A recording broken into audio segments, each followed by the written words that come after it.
안녕하세요. 다음 세대와 함께 성경을 짚이지기 9번째 시간으로 함께 합니다.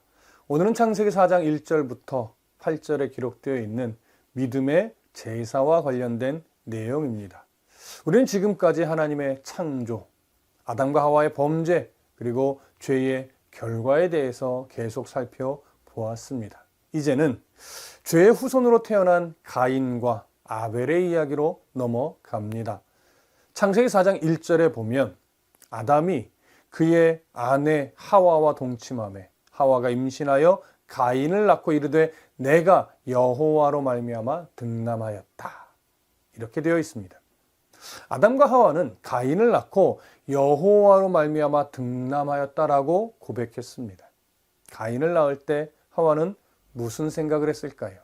분명 하와는 창세기 3장 15절부터 20절에 기록된 말씀을 생각하면서 해산하는 내내 회개하며 하나님의 은혜를 기억했을 겁니다. 또한 죄의 결과로 해산의 고통이 올 것을 알았지만 어느 정도의 고통인지는 몰랐던 하와는요, 그 고통을 통해서 자신의 죄가 얼마나 큰 것인지를 깨달았을 것이고, 그래서 앞으로는 더 하나님의 뜻에 순종하며 살겠다라고 하는 고백이 자연스럽게 나타났을 겁니다.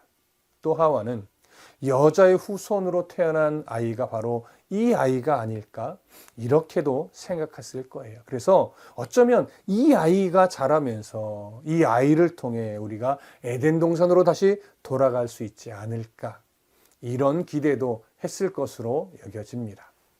그런 기대를 가지고 하와는 가인을 낳은 후에 내가 여호와로 말미암아 등남하였다 라고 고백했고, 또한 아담과 하와는 가인을 어쩌면 떠받들듯이 그렇게 키웠을 것으로 생각됩니다.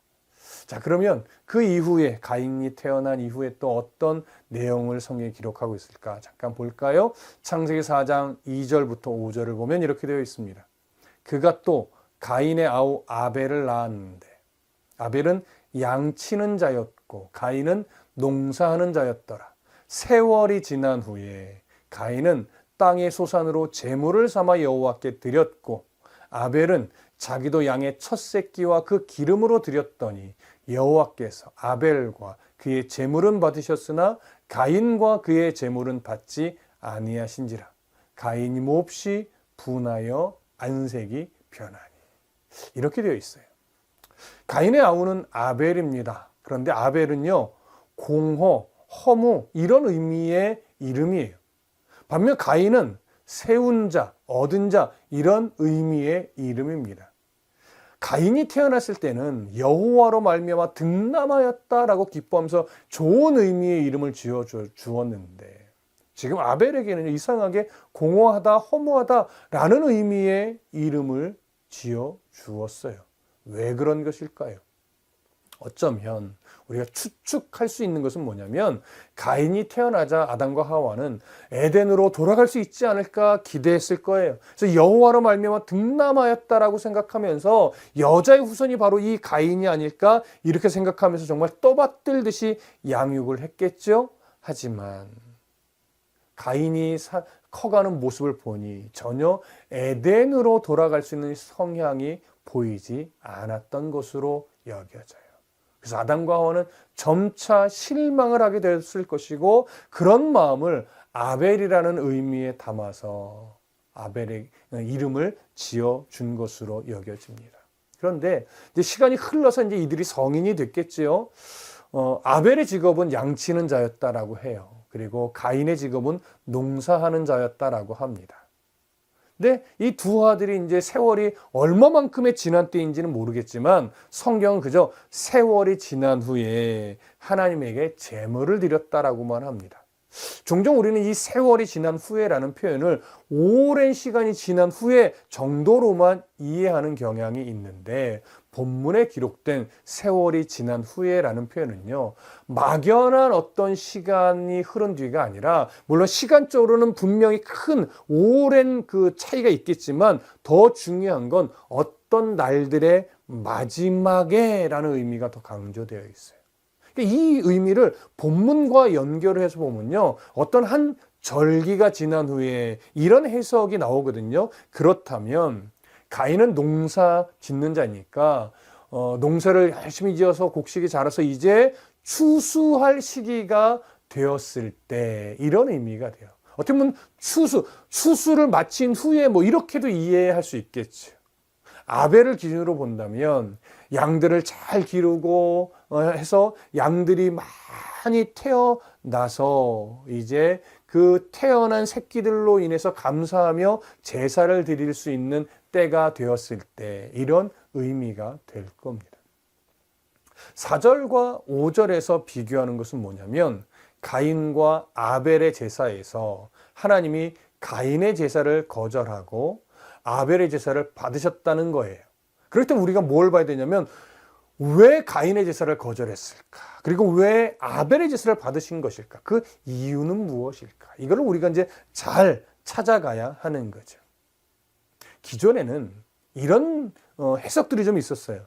가인이 곡식으로 제물을 삼았잖아요. 그래서 짐승의 피로 제사 드리지 않아서 하나님이 거절한 것이다. 이렇게 해석하는 경향이 사실은 있었습니다. 가인과 아벨의 제사가 속죄 제사였다면 이게 희생 제사가 되니까 짐승의 피로 대속하여 제사하는 것이 맞겠죠. 그러나 지금 우리가 앞에서 봤듯이 이 제사는 속죄 제사이기보다는 감사 제사일 거예요. 농사를 짓는 자는 수확을 마친 후에 그 곡식으로 제물 삼아 드리는 감사 제사일 것이고, 아벨은 양들의 새끼가 많이 태어난 이후니까 양 새끼로 제물을 삼아 드리는 감사 제사였을 겁니다. 그러니까 이런 감사의 제사라는 시선으로 오늘 가인과 아벨의 제사를 비교하며 봐야 하는 거예요. 가인은 땅의 소산물, 그러니까 수확물을 제물로 삼았습니다. 아벨은 양의 첫 새끼와 그 기름으로 제물을 삼았습니다. 모세는 가인의 제물은 첫 소산이라고 하지 않았어요. 그냥 소산 이렇게만 표현했죠. 그런데 아벨의 제물에서는 뭐라고 표현하면 양의 첫 새끼 그리고 그 기름이라고 구체적으로 기록을 했습니다. 여기 아벨의 제물에서 첫 새끼라는 표현에서 뭘 우리가 주목해 봐야 되냐면 첫이라는 단어예요. 이건요 만물이라는 의미와 같고 맏아들의 맏과 같은 의미의 말이에요. 그래서 아벨의 모든 양떼를 대표하는 가장 좋은 양을 의미합니다. 기름도 단순한 기름이 아니라 원문에는요 살찐 부분을 이렇게 선별적으로 선택한 거예요. 따라서 최상품의 기름으로 하나님 앞에 제물을 삼은 거죠. 이로써 아벨이 하나님께 드릴 제물을 얼마나 정성껏 구별해 놓았는지를 알 수 있습니다.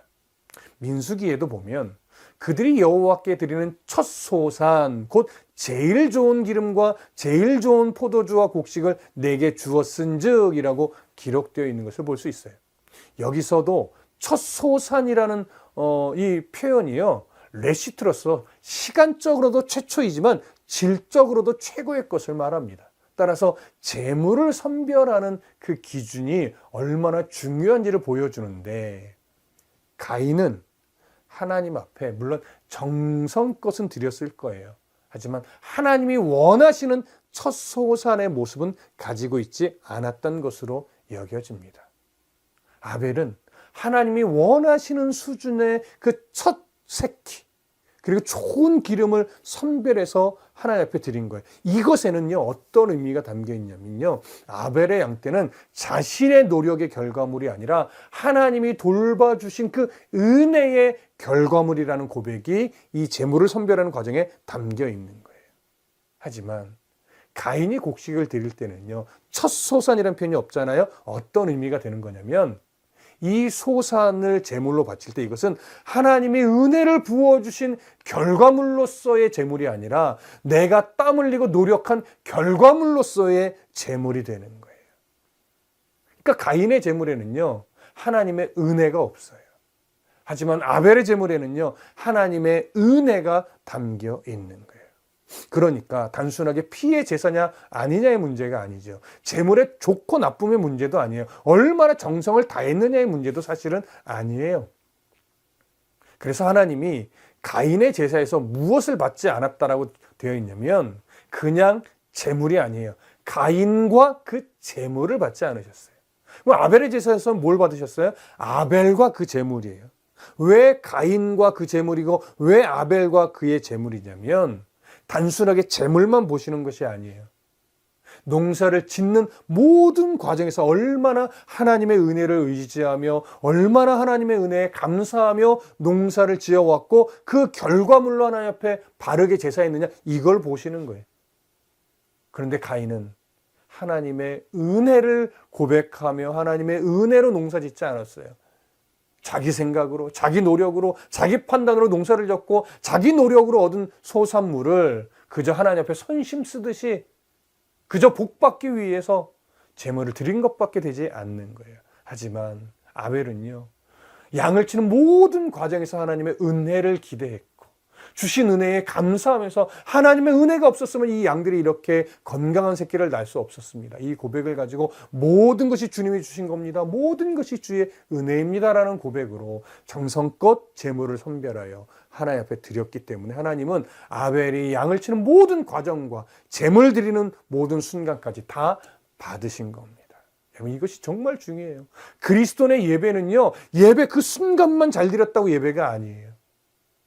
얼마나 일상의 삶을 하나님과 동행하며 살았는가, 그리고 그 흔적을 제물 삼아 하나님 앞에 나와드리는 예배인가, 하나님은 이걸 보시길 원하는 거거든요. 그래서 그리스도인의 예배는 삶이 없이 드려질 수 없다는 것을 여러분 꼭 기억하시기 바랍니다. 그럴 때 삶을 가지고 나와 하나님 앞에 예배를 드리고 하나님의 은혜를 맛볼 때 진정한 기쁨을 누릴 수 있고 그의 예배에는 하나님 임재하여 마음에 넉넉한 풍요로운 기쁨을 허락해 주시는 겁니다. 순종하는 삶이 없는 예배는 아무리 화려하고 세련되고 눈물과 통곡이 있다 해도 하나님이 기뻐하지 않습니다. 순종하는 삶이 있는 예배여야만 합니다. 우리는 가인의 삶처럼 순종함이 없이 화려함만 추구하다가 하나님에게 거절당하여 분해할 것이 아니라 늘 내 죄를 용서하고 내 삶을 받기 원하시는 하나님 앞에 정직하게 서서 기쁨과 감사로 예배할 수 있어야 할 것입니다. 자, 성경으로 다시 돌아갈까요? 창세기 4장 6절부터 8절을 보면요, 이렇게 기록되어 있습니다. 여호와께서 가인에게 이르시되 네가 분하여 함은 어찌 됨이며 안색이 변함은 어찌 됨이냐. 네가 선을 행하면 어찌 낯을 들지 못하겠느냐. 선을 행하지 아니하면 죄가 문 앞에 엎드려 있느니라. 죄가 너를 원하나 너는 죄를 다스릴지니라. 가인이 그의 아우 아벨에게 말하고 그들이 들에 있을 때에 가인이 그의 아우 아벨을 쳐 죽이니라.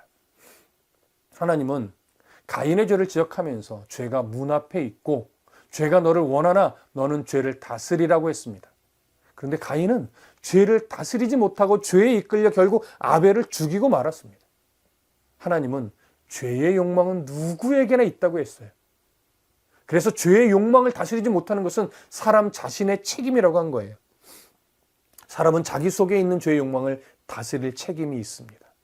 어떻게 해야 죄의 욕망을 다스릴 수 있을까요? 먼저 자신이 죄를 지을 수밖에 없는 연약한 존재임을 하나님 앞에서 인정해야 합니다. 그리고 하나님의 은혜가 없으면 절대로 바르게 살 수 없음을 인정하고 상한 심령으로 늘 하나님 앞에 나와야 합니다. 죄의 욕망은 사람의 힘으로 다스리는 것이 아니라 오로지 그리스도의 보혈과 하나님의 말씀의 힘으로만 다스릴 수 있습니다. 그러나 물론 은혜 받는 것만으로는 죄를 이길 수 없지요. 기도를 많이 하는 것만으로도 이길 수 없습니다. 방언으로도 죄를 이길 수는 없어요. 어떤 은사로도 죄를 이길 수 있는 게 아니에요. 단지 말씀을 들은 자답게 또 기도하는 자답게 살기 위해 부단히 노력하며 싸워가는 거예요. 하나님이 죄를 다스릴 수 있는 은혜와 힘을 공급해 주심을 믿고 나아가는 거죠. 이렇게 사는 것이 바로 믿음의 제사를 드리는 성도의 삶입니다. 이런 삶의 은혜가 가득하시기를 간절히 소망하고 축복합니다. 고맙습니다.